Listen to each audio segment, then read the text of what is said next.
You are Locked On Jets POSTCAST. Part of Locked On Sports New York on the Locked On Podcast Network.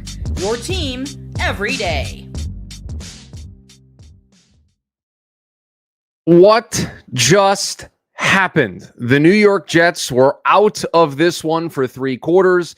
A 21-point fourth quarter got them back the lead, but unfortunately, the defense gave up a field goal late, and the Jets start 0-3. Welcome into the Jets POSTCAST here live on the Locked On Jets YouTube channel. You can listen to us in the Locked On Jets podcast feed. Your POSTCAST host, Chris Schubert, here with you after each and every Jets game throughout the course of the season. Lifelong Jets fan, also the host of the Mets POSTCAST over on the Locked On Mets YouTube channel.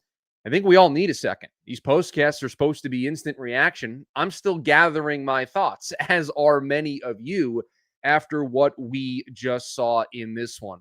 The Jets, I didn't expect this to be the final score. I didn't expect this fourth quarter to go down the way it did, especially with the way the first three quarters went.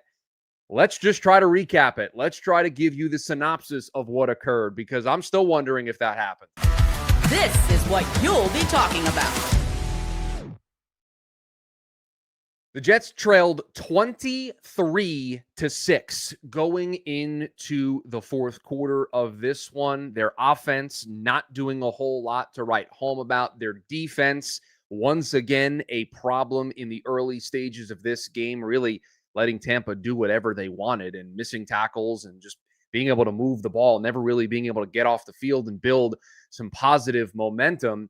Then Tampa seemingly kind of let off the gas pedal a little bit. They kind of let the Jets have stuff underneath, and Tyrod Taylor took advantage of that. Wasn't anything deep down the field. It was just small little chunk plays here and there, and the Jets slowly worked their way back into this one. It was an Allen Lazard touchdown that was upheld on review. Not sure if Lazard held onto the ball, but the call on the field was that he made the catch, so that helped the Jets out there.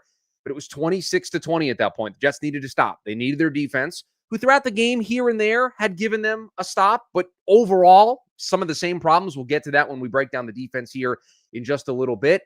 And that defense allowed a huge 33-yard run for Baker Mayfield. You thought the game was over. You thought that was it. They were going to ice it with a field goal. They were going to make it 29-20. Jets were just going to run out of time. It was going to be too little, too late. Now, I'll peel the curtain back a little bit. If you look at the rundown there on the side, I usually put in parentheses for the what you'll be talking about, what the top story is going to be. And originally, the storyline there was too little, too late. It was going to be nice if the Jets scored a couple touchdowns in the fourth quarter, but the defense, the way they played in the first three quarters, the way the offense played in the first three quarters, the defense not being able to get a stop, I thought it was going to be a field goal, 29-20, game was over. Jets didn't stand a chance. But enter Will McDonald. And the Jets all throughout this game and really this season, we've been asking for the big game-changing, momentum-changing play. The Jets don't seem to come up with those plays all too often. They had a chance in this game a couple of times to recover a fumble, and they couldn't do that. Finally, they get that big play. It's Will McDonald leaping over the defender, not making any contact, so it was legal, blocking, scooping, scoring, and you thought it was the type of play that could change not only the game, but change the season. I mean, you saw the excitement on the sideline from Aaron Glenn with that play. You saw how much it meant to him and to that entire team that they had completed the comeback and that they had taken the lead. Unfortunately, the defense once again being put in a position needing to make a stop, and they just couldn't get it done. And it's fair to ask questions about this defense. They're very talented. They've got talent in all three levels, but for whatever reason, they cannot seem to come up with a stop when it matters most. And the defense in general has dug them some early holes, especially the last 2 weeks. Just a weird, random game. And I'm not going to come on here like we did in week one and talk about moral victories. The Jets are 0-3. There are no moral victories when you start the year 0-3. Some of these have to turn into victories. And the expectation for me coming into this game was, could you show fight? Could you keep the game close? Tampa was banged up on not only the offensive line, but without Kalijah Cansey. This felt like a chance to where maybe you don't win the game. That's fine. But can you show fight for 4 quarters? They showed fight in the fourth quarter. Didn't necessarily show that fight through the first 3 quarters. So still lots of questions to be asked here about this squad. Let's get into the offense. It was Tyrod Taylor in place for Justin Fields, who was out with a concussion. And I thought this game was everything that you expect from Tyrod Taylor. He's not going to wow you with his throws down the field. He's most of the time going to just take what is available to him. Thought he forced the throw that ended up being the pick six that really felt like it was the play that ended the game for the Jets. At that point, you're staring 20-6 in the face. Your offense, they had field goals on their first two drives, but they were not moving the ball at all. They couldn't run the ball. You felt like no way this is the game script that's going to allow the Jets back into this game. They're not the type of offense. They don't have the personnel to come back from multiple scores, although they did here in this one, to much of our surprise. But I thought it was a typical Tyrod performance, especially in the second half. Just took what was available to him, distributed the football, got Garrett Wilson involved. Tyler Johnson had a couple of catches. Brees out of the backfield. Mason Taylor with 4 catches. I mean, just evenly distributed his 26 completions. Finished the day 26 of 36 for 197, the 2 touchdowns and the interception. And you also saw that he's tough as nails. I mean, this was not a great day for the Jets offensive line. I don't think it was a great day all around for the offense. I thought the play calling in the first half was a little suspect. That 4th and 1 call when they were just at about midfield and they turned around, they put Tyrod under center. I like that. I like putting the quarterback under center, but you have Braylon Allen line up 5 yards behind him and you give him the ball, and 4th and 1 basically turns into 4th and 5, 4th and 6. And Tampa saw it the whole way, and that just ended a drive there. It was a bad day, I think, offensively for the play calling. I thought it was a bad day for the offensive line. Tyrod was running around all over the place, was tough as nails. I mean, he took a couple of shots there in the pocket.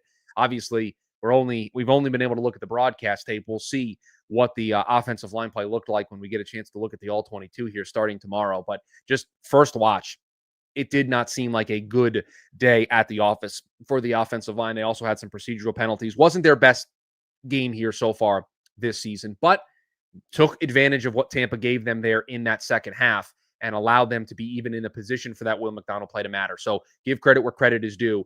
Tyrod kept the offense in flow there during those drives in the fourth quarter to get the Jets back into this game. You thought it was over. You thought they couldn't run the ball. I mean, Brees, end of the day, 9 carries for 21 yards. Braylon Allen, 6 carries for 30 yards. Tyrod was the leading rusher for the team with 48 yards because he was just running around so much. And then when you're down multiple scores and you're trying to get back into the game, you're going to throw it. You're not going to lean on the running game. And we know the Jets are not going to be a very highly efficient pass offense. And so it just kind of put them behind the 8 ball where they just can't. And early on, the field goal on the first drive allowed the defense to play with the lead. They took the 6-3 lead on the second field goal. You like some of those to be converted into touchdowns to give the defense a little more margin for error. But overall, it was a really bad start for the offense. I thought they finished well. They showed, Tyrod at least did, that I'll take what the defense gives me, and I'll just keep this offense on schedule, and was able to move them. But again, Tampa was really playing back. They were only rushing 4 when early in this game they were sending the house, and the Jets could not answer it. They could not adjust. They didn't really have adjustments or pivots or game plan tweaks to figure that out. And Tyrod was running for his life there in that first half. We got to talk about the defense, the injuries in this game, also the other stuff to keep an eye on here as well. Your thoughts always welcomed here on the Jets Postcast here on the Locked On Jets YouTube channel and the Locked On Jets podcast feed. We will get to all of it here on the other side. This episode brought to you by Prize Picks, the daily fantasy app where making the right call can actually pay off. You and I, we make decisions every single day, but on Prize Picks, being right means cashing in. With football back, Prize Picks is the simplest and fastest way to get in on the action. Just pick more or less on 2 to 6 player projections, and you can turn your takes into real prizes, all in less than 60 seconds. Download the Prize Picks app today and use the code LOCKEDONNFL to get $50 in lineups after your first $5 lineup. That's code LOCKEDONNFL for $50 in lineups after your first $5 play. Prize Picks. It's good to be right. This episode is brought to you by Mazda's Moving the Game Forward. For those who believe it's not just about playing the game, it's about redefining it. There are moments that do more than put points on the board.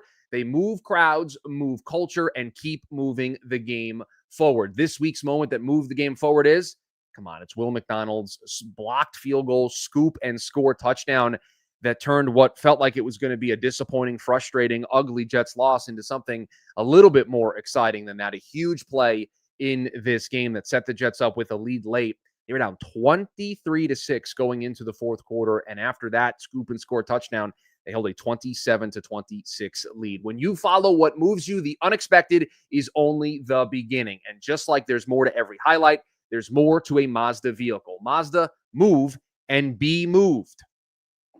The NFL season is here, and FanDuel is making sure you're ready for kickoff with a can't-miss offer. Right now, new customers can bet just $5, and if your bet wins, you'll get $300 in bonus bets to use across the app.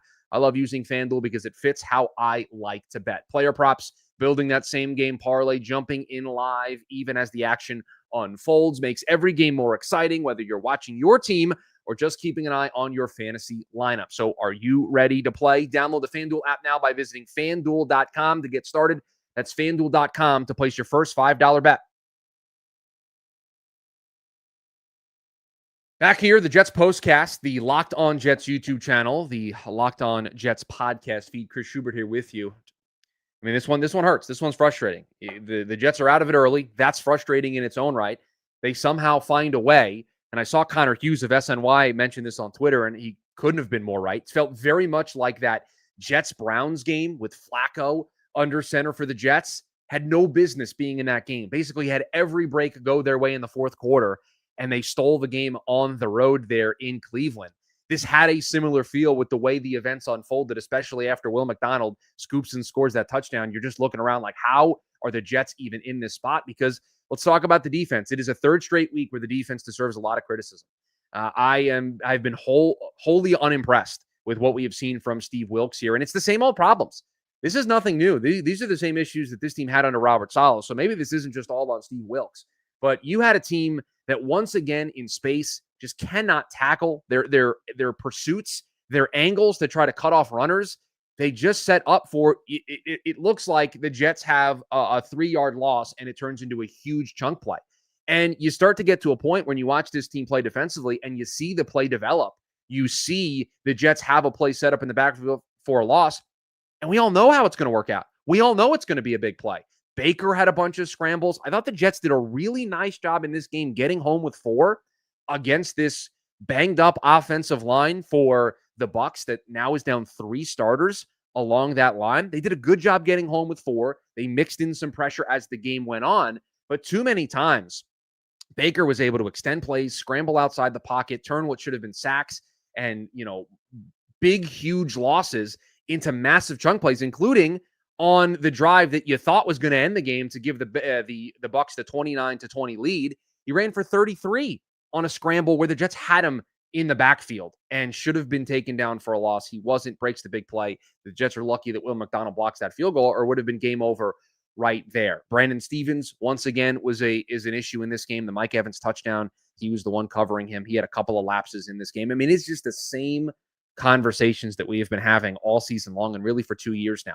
Penalties, I thought the Sauce penalty was ticky-tack. That is, I thought it was egregious to call that on 3rd and 29 when they're both kind of holding and Sauce isn't really making a ton of contact. But overall, I thought it was a rough day for Sauce. Did leave the game with a concussion, did come back into the game. So that at least is a good thing because the injuries are piling up for this team. Coming into this contest, you already were without Justin Fields. Tyrod Taylor was under center. Jermaine Johnson didn't go in this game. Throughout the course of this game, he lost Quincy Williams to an injury. He did not return. You lost Sauce. He was being evaluated for a concussion. He did come back. The Jets are not a deep enough, good enough football team to withstand injuries to their mainstays, to their top players. And without Jermaine Johnson, without Quincy Williams, and looks like Sauce avoided a major injury. But if they had lost Sauce, I mean, what does this defense look like? Nearly 30 points, 29 today, but 30 points in the previous 2 games. They've just been giving it up. And I know there was a pick 6 from Tyrod that certainly changes it, but it feels like throughout the course of the game, the defense is able to get off the field in moments. But when you circle a drive and you say, this is one where they have to get off the field, they just don't. And it is a huge problem for this group. And again, the penalties, there was some procedural stuff again here today. Got to get off the field on 3rd downs, got to tackle out in space. They just have to do the little things right. And for 3 weeks now, they haven't. And here they are at 0-3. And we tried to talk about moral victories after, the week 1 game because it was week 1. Aaron Glenn's looking for his first win as a head coach. The Jets are staring 0-4 directly in the face. I mean, you're running the risk of Jets football being over, meaningless here very, very quickly if you can't pick up a win on Monday night against the Dolphins. And so you want to be encouraged by what the team did in the fourth quarter. You want to be encouraged, and we'll make this the stuff to keep an eye on. It's really one thing in particular. You want to be encouraged by the fight the team showed, that even down 23-6, they fought, they battled back. They were able to take the lead in the game after the Will McDonald play. You saw how animated the sideline was. You saw how animated Aaron Glenn was. You saw this team fight for their coach. There's still a belief in the building that they can win any game they're on the field for. And coming into the day, you wanted to see this team battle for four quarters and keep it close against a banged-up Tampa team. It may not have been the route we wanted to get there, but they did get to that place. And so you don't want to completely dump on the team, but you got to play 4 quarters of football. That's the thing that's missing from this team right now. And in all 3 weeks so far this season, they have not played a complete football game. They've got to play a complete football game, because if they can play a complete football game, you start to dream up scenarios where they can actually win games. The offense wasn't very good today through the first 3 quarters. The defense wasn't very good today. They still almost stole a game on the road against Tampa. So if you want to look at this glass half full, they just need to play complete football. But they wouldn't have needed to try to pull a magic trick out of the hat, rabbit out of the hat here in the fourth quarter, if they didn't play so poorly in the first 3 quarters. If the defense could get off the field in the first 3 quarters. If the offense, knowing that everybody in the building knows you're running the football, can get more in their passing game. The offensive line could have played better. They could have schemed guys more open. I thought Garrett Wilson had an okay day. Rough first half. Dropping passes. Didn't come back to the ball on, I believe it was the pick 6, where he didn't work back to the football. Was not the crisp game that the Jets could have played today. And they still almost won because of what they were able to do in the fourth quarter. They just got to play complete football. And it is incredibly frustrating that here we are again, basically saying the same thing we said during the Robert Saleh era. Same thing we were saying during the Adam Gase era.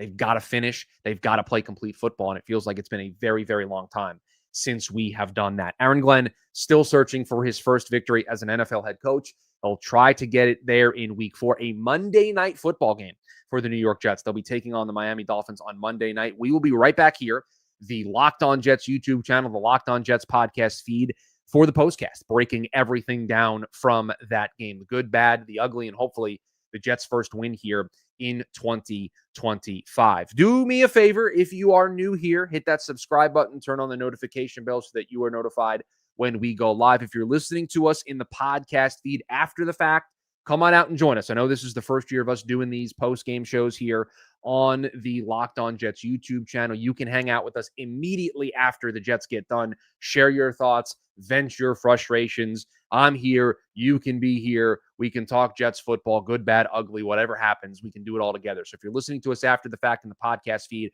join us. The moment the Jets get done every single week, we push that button to go live, and we are here on the Locked On Jets YouTube channel. A tough one, a weird one here for the New York Jets, but at the end of the day, the Jets are 0-3 as they lose in Tampa to the Tampa Bay Buccaneers by a final of 29-27. It is a Monday Night Football primetime game for the Jets next week. They take on the Miami Dolphins, and hopefully they can pick up their first win of the season. Until then, have a good one, Jets fans.